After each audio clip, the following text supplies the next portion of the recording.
Here I am, about to do something that I normally do not do, which is have this little prelude or intro before the episode begun. But today, I will be dabbling into a little bit of that. Firstly, I just want to say we are at episode number 12. I want to say and send out a special thank you to each and every one of my guests for their bravery, for their stories, just being amazing and awesome. It is because of your bravery. And through that, I myself have found immense bravery to get out there each and every day to find new storytellers, new faces to bring them onto the platform. So thank you so much for everything that you've done. This next episode does not lack any amazement as well. This is a very special episode. I've never in my wildest dream met anyone that was so fascinated with tattoos until I met Dustin Estill. Dustin is a very interesting character, and I am begging you to watch this episode to the dead end. Unfortunately, I say the dead end because the last 10 minutes of this episode did not record.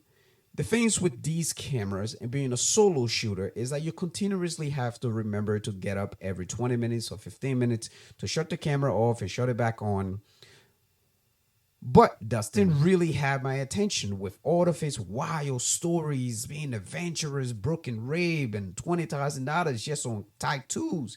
I was fascinated. You cannot blame me. I do apologize, and I will be careful going forward. But sometimes that is all we can do. Enjoy the show. Lastly, I won't be around for the next 4 weeks as I am going on a mini trip. I'll be sure to keep safe and I will see you all when I get back. In the meantime, the show does not stop. Please continue to listen to the podcast, 18avenuepodcast.com. You can visit us. Look, thank you all for being amazing. And when I get back, hopefully I will have new, crazy, awesome, interesting stories from interesting, amazing people who cares to share their life with the world. And hopefully all of these contents is bringing something new into your life. Just know that you are not alone. Dustin loves tattoos. I love cameras. I love photography. I love talking to people. What do you love? Enjoy the show. Now, this is episode number 12. We always have a choice. At least I think we do. We can always use our voice. Without this to be true.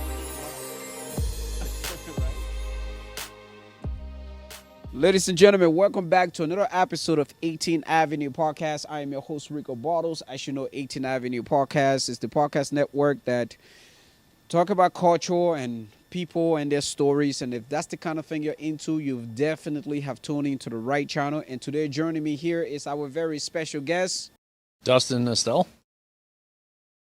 Mr. Dustin. Thank you for coming. Thanks, man. Thanks for having me. Yeah. How are you doing? I'm good. A little cold because it's rainy, but I'm happy because I finished hair school yesterday. So, yeah, just looking forward to starting my career. How was that? It was, schooling was good. Schooling's good. I love it. I'm finally in a line or heading towards a line of work that I enjoy, which feels pretty amazing. So, yeah, I'm excited to get out there. I got to say, I like your hair, by the way. Thanks, man. This is courtesy of our friend Mai at TOC Hair Academy and Studio. Yeah, she's very talented. She did my hair for the photo shoot that you did. Yeah, that's right. Yeah, that's pretty awesome, man. So let me ask you a question. So you're from the city. Yeah. How long have you always lived here, or you kind of moved away? No, came back? born and raised. Yeah, only time I lived away was when I worked at Lake Louise when I was 18 for a season. But lived here my whole life. Lake yeah. Louise, that must have been exciting. Not, I guess. I don't know. I've seen a lot of change here, but I've definitely always wanted to leave some unsatisfied wanderlust that Yeah. It's an itch I need to scratch. Been working on that for a while, so hopefully get out of here once I kind of get farther in the barbering thing and establish myself a little more and kind of have more skills. Yeah. But yeah, Calgary, it's an amazing city. It's really cool to see it now. You know. That's pretty cool. Yeah. What is as you look around, you grew up here, what is the one thing you wish that could change Of the city? of the city?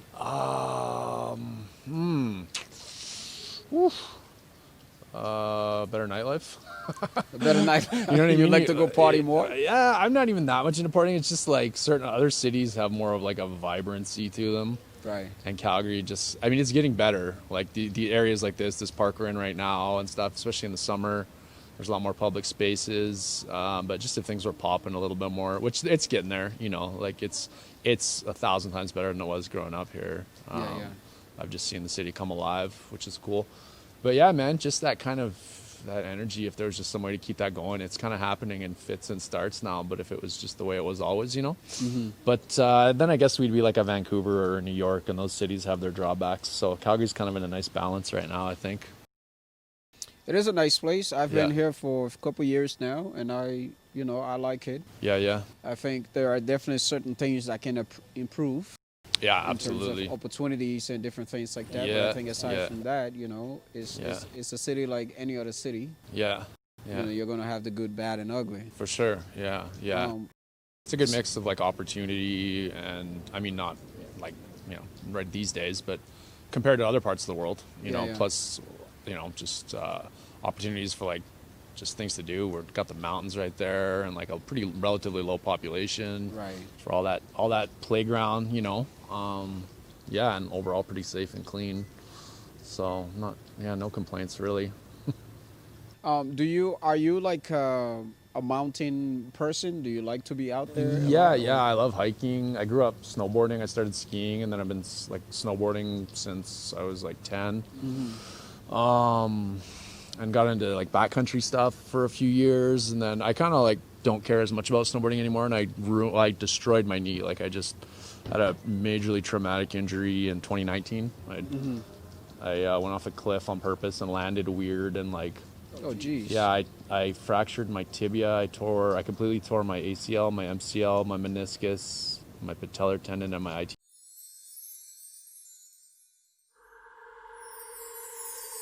We always have a choice. Man. Just yeah. So yeah, I'm lucky to be as mobile as I am, and I'm like grateful for the surgeon that fixed me up. It's kind of a miracle actually. So yeah. That must have been a nightmare. And how old were you? This was last year. This was March 2019. Yeah, it was tough. It was kind of a crazy year, but I feel This like is recent. Yeah. This was March of 2019, and it was 3 weeks before I got laid off. Like I volunteered to be laid off because I hated my job and I wanted the severance. I wanted to find a new line of work, and I was going to take the severance and just kind of figure something else out. And then I destroyed my knee, and since I had severance, I didn't qualify for EI. So I just was like laid up for the year trying to find a new line of work and burning through my severance. And then I found hair school, which was felt pretty synchronous actually, because I'd thought of it, but I had a lot of doubt that I could even do it. And then a friend graduated from another school and suggested the TOC Academy. He said he'd wish he'd gone to that school instead, and just took that as a sign and said, screw it, I'm sick of searching, and I just dove in and been loving it. But What yeah. was the scariest moment for you when you had your accident? The moment it happened, it was brutal pain. I've had some bad pain in my life, some bad injuries. Like I've done both of my shoulders in different snowboarding accidents, and that was horrible each time. And this was just like unreal. It was, I don't even know how to describe it. It was just, just good knowing that I didn't have a job now too. You know, psychologically trying to manage that weight of like, what's my future going to look like? Am I going to be able to walk normally? You know, and it was just that just the moment it happened for sure. Like just the physical pain, and then just psychologically just going through all this stuff in my head of, you know, what does this mean? And regret, you know, I shouldn't have gone off the cliff. I should have listened to my gut. You know, my gut was telling me no, and I've had that happen before, and I've been injured when my gut was telling me no, and I did it anyway. You went against your gut. Yeah, for sure. So paid the price. That was horrible. Do you think like going forward, you've come to a point now where you might probably listen to your guts? I hope so, but Are you like, would you I'm say kinda you're hard-headed. sort of a daredevil kind of Yeah, deal? I'm just kind of hard-headed. I don't know. I wish I could be like, I'm just going to be conservative and make good decisions from now on, but I've Stick been in to it. situations like this more than once. So, and you wanted to talk to me about the tattoo story, and there's some good examples of my stupidity in there. You know, not to like, you know, whatever, talk down about myself too much. But yeah, I've definitely got a penchant for making bad choices. Yeah, full honesty. I'm loving it. So wait, all right, let's go back to that tattoos because I feel like you were going somewhere and decided to kind of like give me a little bit, open the door, but then like I don't even care. I just because I know that's when you asked me to be on the podcast, it was because you wanted me to talk about the tattoos, and I just felt like that is a natural segue because there's the one thing like you asked me about the tattoos, and you were interested in the fact that I've traveled for a lot of them. And like so much of my, you know, tattoo story, I guess I'm doing air quotes right now. It is like before that because I had so many regrettable tattoos, which I had removed, and just like the amount of bad choices I made and the amount of pain I caused myself, like psychologically more than anything, is crazy. Like it's almost embarrassing. So it's funny to be on a podcast and have a chance to talk about this because there might be someone else out there who's like, it's pretty common to hate your tattoos or some of them. And people obsess over them, and I know about that like intimately. So maybe someone hears this and they figure their tattoo story isn't that bad, or that there's hope. Yeah. What would you say? Like, what was the first tattoos you got? Because you just mentioned that you've been able to remove a few because you hated them so much. Like, let's go back to those original tattoos. Well, so the first tattoo was the Philosopher's Stone from a book called The Alchemist. I love that book. What's the author's name again? I can't remember. But it was not a good tattoo. I instantly hated it. How did you decide? I was in Kelowna for Peach Fest with some friends. I was like 19 or 20. Oh, that's always. And they got tattoos, and I felt left out. I don't know, whatever, insecure 20-year-old. So I wanted to fit in and get a tattoo. So like after just a weekend of insane amounts of alcohol, I decided it's a good idea to get a tattoo in Kelowna, and instantly regretted it. And that started like the whole drama for me of like probably 15 years of just regretting tattoos and obsessing over them and feeling basically like I'd mutilated my body, like not being comfortable with my shirt off and like just unbelievable. And I'm a pretty obsessive person as it is. So like it was just not, it was bad. So it was like probably 3 inches by 3 inches, like that big. The Philosopher's Stone. Yeah. Okay. It was just like green, and it said Maktub down the center, which I don't even remember what that means now.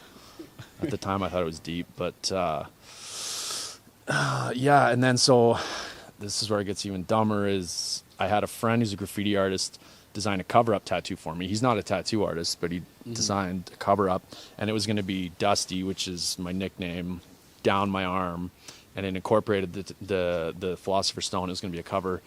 But then I decided it would look stupid to have letters going vertically down my arm. So I got it I still got that graffiti tattoo, but below the one I wanted to cover. And I got it as like an armband. It's on my right arm. The Philosopher's Stone was on my top of my right arm, just under the shoulder. And I loved the outline, and it looked great. But then when the tattoo artist colored it in, it didn't look right. And I hated that. So then I had just tripled the amount of surface area of tattoos that I hated. And then my plan was to get the other one covered up, and I thought maybe that would kind of blend it all together and I'd like it. So then I went to the same tattoo artist to do the graffiti, and I got a tiki mask to cover up the Philosopher's Stone. And I didn't like that because you could still see the Philosopher's Stone. It was just a freaking hot mess, man. And it was so colorful. There's so much going on, and parts of it were all done, but and both of the artists the artist that did both of them, he's a good artist, but I just, whatever, I don't know, that piece just didn't come off well. And even when I got the graffiti piece, the receptionist, she's not a very nice person. She said, as soon as the guy finished the tattoo, she was and I'm paying for the tattoo, she's like, it looks like wood. She was just being really snarky, and so instantly I'm just oh, fuck, thanks. Damn. Yeah. So so I had a half sleeve that I hated now, and it was just a nightmare. I was how did I get myself into this? This is most people would get a tattoo they regretted it and then never make either never get a tattoo again or make sure they never got one they didn't like again. And just didn't do that. And that's still just the beginning, basically. I got another tattoo which I liked on my left arm in that time, and this is in my mid late 20s. And the next tattoo I got, I figured I would like, sorry, I'll back up, because tattoo removal technology wasn't good enough to remove like such a colorful tattoo. So I was kind of out of options. So I decided to get the rest of that same sleeve, like the lower part of my right arm, done by a different artist. And I was like, at least I'll like that. And then, so that tattoo, which took about 5 years to finish, like, you know, right away there was mistakes from this artist. Like, sorry, it took 5 years to finish. It was kind of a tattoo. Yeah, it was like this space sleeve, like sacred geometry and a hourglass and a bunch of stuff. It was pretty busy, and like, at first I liked it, but then there was like mistakes, and then it was too colorful and it didn't really blend with the tattoo I had up on the top of my arm. And then I don't remember the chronology exactly, but like the laser removal technology got better sometime in the years that I was getting the lower sleeve done. And so I like took out a loan, paid like $7,000 for like the full removal package at this laser clinic in Calgary, and started getting removal work done while I was still getting my lower arm done, like tattooed, while I was still getting the laser removal done on my upper tattoo. So like that was insane, because tattoo removal is like brutally painful, and it's more painful than putting it on. It's insane, man. And I had to do, I think I ended up doing like 17 or 19 sessions, and it was like a full half sleeve. And when there's a lot of ink, like there was in mine, there's more for the laser to react to, and so my arm would just be like, it was brutal. It looked like I had like flesh-eating disease or something. After a session, it would just be like blistered, and it was a nightmare. And like every 6 to 8 weeks, I'd have to go in and sit there for 45 minutes while they just burnt my arm with this laser. And then, so yeah, like I was unhappy with parts of my lower sleeve now too. So I went to a different laser clinic, and I think I was almost done the removal process at this one. And I got I got a deal at the same laser clinic for one part of the arm, and did like a bunch of sessions to like take off part of the lower arm tattoo. And then at some point in those years, I like got removal done on my wrist from the newer tattoo, which I didn't like. And then the tattoo artist who was doing my lower half sleeve was mad at me because I'd had part of it removed, and he was like, I don't want to work with you anymore. But then we like worked it out or whatever, and he'd agreed to finish. And then, so like after all that removal, like all that regret, I still like, I got some removal done on the lower part, like I said, and he covered up that part again, and I wasn't happy with that. Like, well, I know I sound like a nightmare client for tattoo artists, and I guess for a time I was, and for certain people I was, because it's just insane, and people are going to listen to this and just think I'm an idiot, but whatever. I'm, you know, just being honest. So yeah. No, go ahead. This is so interesting to good. me because, you know, bringing joy to someone. I've shied away from tattoos. I'm like, nah, I don't want the pain or nothing like that. But it sounds like not only that it's painful, but it's also very costly. Yeah, as well. yeah. I spent a lot of money on tattoos and tattoo removal. People ask me how many hours I've got tattoos, because a lot of people like to like kind of, it's like, you know, compare like how many hours you got. Like, I don't even know at this point. Right. Lots. It's like when you're at the gym, they ask you how much do you bench press? Exactly. Like it's like it's, you know, it's a comparison thing. Yeah, I just don't keep track of that, but lots. lots. How much would you say like you've spent in tattoos, dude? So far, like ballpark? Oh God, like I don't know, man. Ballpark, like 20 or 30,000, I guess. And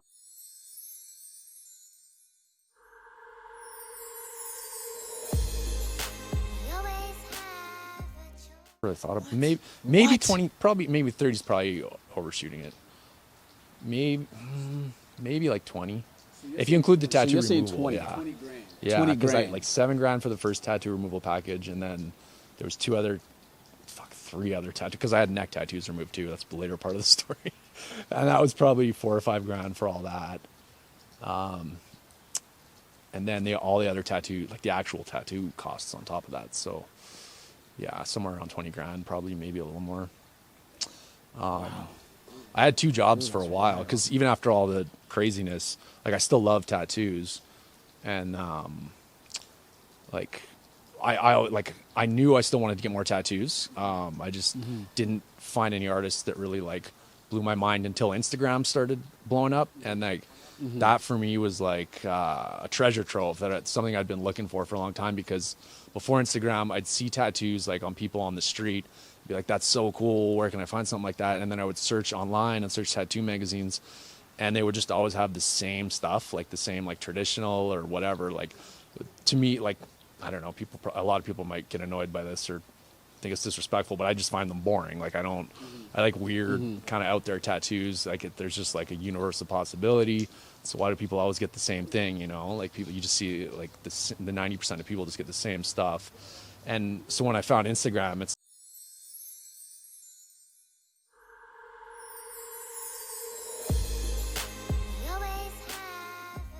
like suddenly I'm starting to see all these amazing tattoo artists, and it just that like lit a fire after all the years of tattoo regret and tattoo removal.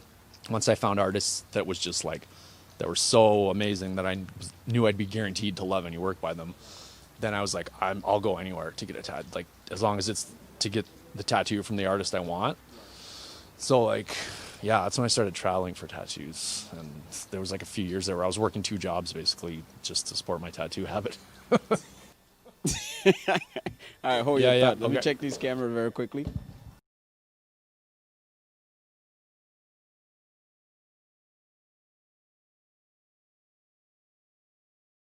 This is so crazy to me. Yeah, right? it is crazy. And I can't man. believe like how much time you put into it. Yeah. How particular you were. Yeah. I mean, if I was to go and get a tattoo, Yeah. I'd just be like, okay, it's a tattoo. Yeah. Like, Yeah. you know what I mean? But Yeah, you've yeah. sort of steady. Why? Where did that come from? Why did you put so much time and effort? Just, and, you know, I don't know, man. I tend to follow whatever's interesting to me, even if it's weird, you know? So like I just find so much of life boring, I guess. And so if something like lights a fire in me, I'm going to go after it, you know? And even though I guess at the end of the day it's pointless and it's not really helping anyone else, it's like, or building anything greater, like it just excited me. So I went for it. Yeah, it's basically kind of like why I just would get obsessed with it. And like I said, I kind of have an obsessive mind. So I'll just, once I'm onto something, it's just all I can think about, you know? And yeah. So a part of this video, we were going to do a little short clip showing off your tattoos, but it's so cold today. Yeah. I don't know how we're going to do that. I could do it another time. We do it another time and try to squeeze it in there. So, got all kinds of time. So tell me about the first tattoos that when you finally had Instagram, and you said, look, this guy is dope. And you contacted that artist and you said, where are you? And he said, I'm here. Yeah. Where was he? And his name's Paul Vander Johnson. He's out of Newcastle, England, and I was gonna go there, but he told me he was doing a guest spot at his partner's shop in Salem, Massachusetts. And so yeah, like that was 2016, and I'd always been fascinated by the East Coast, so I figured that'll be my vacation. I'll go out and get a tattoo. I'll go to Boston and New York. So yeah, I spent some time in Boston, went out to Salem, got the tattoo, took the train down to New York, and yeah, man, going to New York was like a pilgrimage for me because I've always been obsessed with New York. And so, yeah, that was my first tattoo experience, like traveling. And then what was the next one? And what tattoos did you get on that particular That was, it's like this psychedelic kind of, most of my tattoos are kind of psychedelic.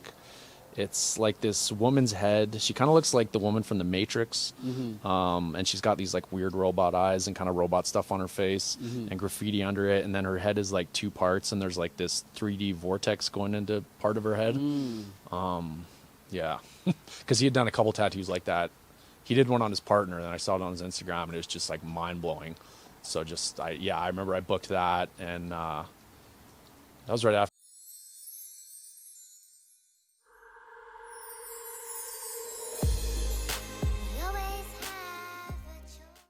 my second snowboarding injury, actually. And I was like, I remember being in the office. I was on like a make work position at my job because I couldn't be in the field because I was in a sling and like I was supposed to be working all day and I'd just be looking at tattoos and I was like spending so much time booking my trip and like figuring everything out. Yeah. Yeah. And then the next tattoo I traveled for, I think that was David Cote in Montreal. He's really phenomenal tattoo artist. And yeah, I just wanted to pick something out of his book of pre-drawn tattoos when I went there. Like the other guy, I kind of asked him to design something like along certain lines of things he'd already done. And then, yeah, with David Cote, I just went out there and picked something out of his book. And that's this little like 3D monster guy that I have, kind of like a space monster. So that was, I think, 2017. And then a few months after that, yeah, I can't remember the timing now. That's crazy. I think, actually, no, maybe before Montreal. I think the summer, because Montreal was in a March, like 2017. I think the summer before that, I guess 2016. I can't remember. It's all a blur. I went to Dallas and got this hand tattoo from Zach Singer, and that's another psychedelic That's lady. actually a dope tattoo. Thanks, man. I've seen, Thank you. Yeah. That's a sick tattoos of the woman. And Yeah.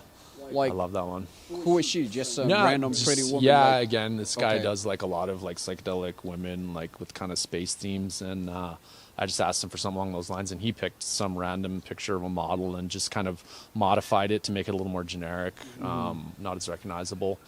Yeah. And, so that was I think that was 2017, but like I said, the dates are all mixed up in my head. Yeah. And what was next after that? I went to Cardiff in Wales, like in May of 2018. So I spent some time in London and then took the train over to Cardiff. And this guy, David Swambo, Swambo, he does these, he does a bunch of stuff, but he like these snakes that are like jumping out of these stone portals, and they're just insanely amazing. And so yeah, I fell in love with that guy's style and had to go out there. And then my next one, what was my next one?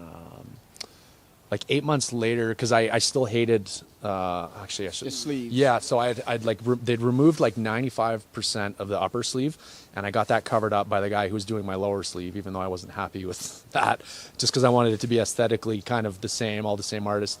And I wasn't happy with most of the new sleeve, which is just wildly, crazily stupid. It was like an owl and a bunch of more space stuff. Some of it I loved, but I just wasn't happy with the whole thing. So got that cover up. And then, a few years later, all the traveling I just told you about, I got a neck tattoo in that time in Calgary, which I wasn't happy with. And then when I went to Dallas and got the hand thing, I got the same guy to put like this thing on my neck too, which is really cool, but it just didn't really blend with the other tattoo on my neck I didn't like. So I had removal done on my neck tattoos. As soon as I got back from the UK the first time for the first tattoo, I started getting removal on my neck tattoo because I was so self-conscious about it. So I got that faded enough to get it covered up. And then, so 8 months after I was in England for the tattoo in Cardiff, I went back because this guy who does the black work sleeve I've got here, three Crews, this isn't like 3Kreuze. He does these crazy blast overs, and a lot of people do like blast overs. It's just a blast over is just like black ink, and usually it's like solid.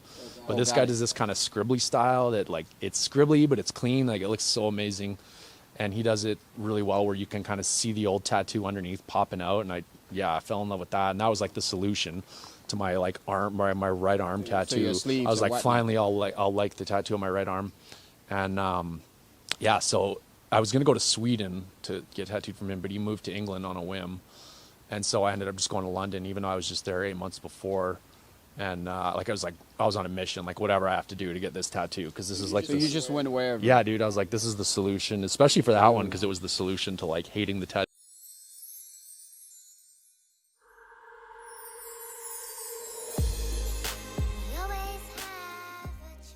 on my right arm. Right. So yeah, I went to London, but since I was just there, I decided to make the trip mostly about Spain. So I did 3 days in London, got the tattoo, and then went over to Spain, traveled around for a bit, and I had another tattoo booked in Madrid, which is like that. It's like another psychedelic one. It's like Old Dirty Bastard, and he's got this like this ray coming out of his forehead, and it's like the Wu-Tang symbol, and dude, it's nutty. I'll send you pictures of some of them later. Yeah, I'd love to see that, dude. Actually. That Old Dirty Bastard one, like, that's wild. Well, I can... It's just on my left arm. So, like, it's that guy there. Oh, that's wild. Yeah, it's crazy. Look at the hair. It's crazy, right? Dude, that is sick. Yeah, that guy's... next level. Raro82. I don't know his real name. That's his Instagram name. RARO82. Yeah. That's sick. Yeah, I love his style. It has everything. So many colors. it's It look crazy. Yeah. almost look tribal. It looked very like exotic too. It's wild. His stuff is like, when I keep talking about psychedelic tattoos, and you can tell that guy plays around with psychedelics because his tattoos are just insanely like out there, which I love. Wild. And then, so that was Madrid. What else have I got? Actually, somewhere in there. Actually, after the first tattoo, when I went to Salem, Massachusetts, like a few weeks after that, I went out to Kelowna. Oh yeah, just put it. Oh, sorry, man. Sorry. Nah, that's okay. Yeah, a few weeks after the tattoo in Salem, Massachusetts, I went down to Kelowna to get a leg piece from my buddy who's a graffiti artist and tattoo artist out there. And he had done my foot tattoo, which I got in 2014, I think. And yeah, so Kelowna for leg piece. Now we got that worked on over the course of a couple of years. And then somewhere in there too, a guy from Australia who I was going to go to Australia for, he came to the tattoo convention in Calgary, Sam Kane, and I got this piece on my thigh that I've got. And then what else? What other tattoos do I have? Oh yeah, this neck piece. I got this last August. This is almost just over a year old. A guy named Ick Abrams, I-C-K Abrams. He's in Pendle, Pennsylvania, this small town in Pennsylvania. So I went back to New York. Like I spent most of my time in New York on that trip, and then just took the train down to Trenton, New Jersey, and then took an Uber down to Pendle and weird backwoods like New Jersey, Pennsylvania. It was kind of trippy though. I love that like grimy East Coast kind of vibe. So that was an interesting trip.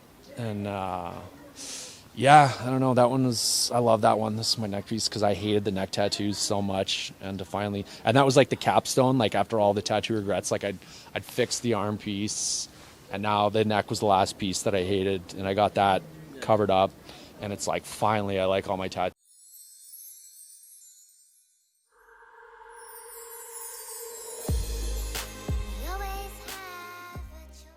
After 15 years of just like, what the hell did I do to myself?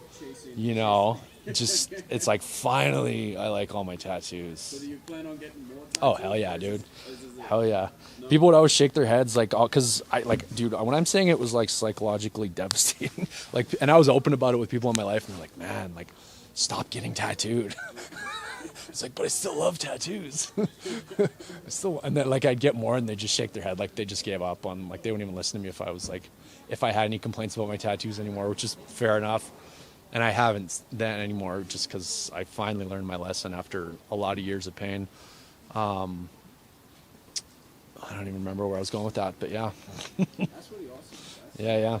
Super dope. Oh yeah, you had asked if I was going to get more tattoos. Yeah, dude, totally. Once I'm farther along in my barbering career and making good money again and can travel, I've got a list. There's a guy in Austin, Texas, who's like my favorite tattoo artist of all time. And I think I angered him because he blocked me on Twitter, which was heartbreaking. Because when I went to Dallas, I was like so stoked on this dude in Austin. And I was like, I want a tattoo from you. Like, you're my favorite tattoo artist. He's like, yeah, cool. I've got space for the week you said you're down here. Awesome. And then he never got back to me. And so, like, I love his tattoos so much. I was going to travel to Austin to get tattooed from him, even though after I got home, I was like, if you have any space, I'll come down for a weekend. And he, like, never got back to me. I kept emailing him, like, over the course of a few months. Finally, he's like, oh, dude, your emails are in my spam folder. Sorry, do you still want to book? I was like, yeah. So enthusiastic. And then no response again. And, like, every month I would email him or, like, message him on or Instagram or, like, comment on his Twitter. And he eventually blocked me on Twitter, and he's never responded to any of my emails, which is kind of heartbreaking because the guy's tattoos are just, like, they're the best. It's, yeah. Has he given you a tattoo before? Or was No. No. No. So persistent that Oh, dude. I guess, yeah, which, whatever. Okay, fair enough. But it is what it is. I mean, Yeah, it is what it is, totally. Like, but one day if I'm rich, I'll just, like, fly down there and be like, I'll give you $10,000 right now to tattoo me. So what's the average? What would be like this tattoo here? Yeah. What would you pay for something like this? It depends, man, on, like, your relationship with the artist. And, like, I mean, this was, like, $450 American, which I thought was a good deal because this guy, like, he tattooed Post Malone. Like, this guy's like a high level. Yeah, pretty much, yeah. And that guy's just such a phenomenal tattoo artist. I was kind of blown away. It was only, it only took him 2 hours and 15 minutes, but it's a big tattoo and it's really well done and it's like pretty high level. So like in Calgary, I think this would have taken a lot longer and cost a lot more. But yeah, like the guy in Dallas was crazy expensive. It was like 200 American an hour and it took 9 hours over 2 days. And the guy in England was really expensive. He had a flat rate of like, I think it was like 1,350 pounds or euros. Yeah, so I don't know what that is in like that's like 2 G's Canadian or something. And it was like 3 hours for like, yeah, $2,000. Yeah, man. So but is there like anything, what's your worst fear? Do you have one? Like with tattoos? With anything, just like... Oh, okay. Worst fear? I don't know, man. I don't know. That's a big question. Ooh, worst fear that everyone hates me, I guess. That I'm just a crappy person. You know what I mean? That I'm just a failure. Lately, it's been that I'm a terrible barber, but I've seen steady improvement. So yeah, just not letting those doubts take over. I think it's all about persistence and just proceeding in spite of the difficulties. So yeah, that's been my biggest fear lately. But I don't even have any big persistent fears. I mean, death is pretty scary, but I don't really, whatever. I don't have, sharks, I guess. Maybe, I don't know. Maybe I'm shallow. I don't have like. Wow, I'm not much of a daredevil. Spiders creep me out. Sharks fucking terrify me. Sorry, am I allowed to swear? Sorry, man. Okay. Yeah. Yeah, because I read a zoo book when I was like 7 years old about how a zoo book. Yeah, it's just these books for kids I used to read. It's like they'd read books about different animals, and it's just all they'll like. Yeah. Oh, is that our timer? We done?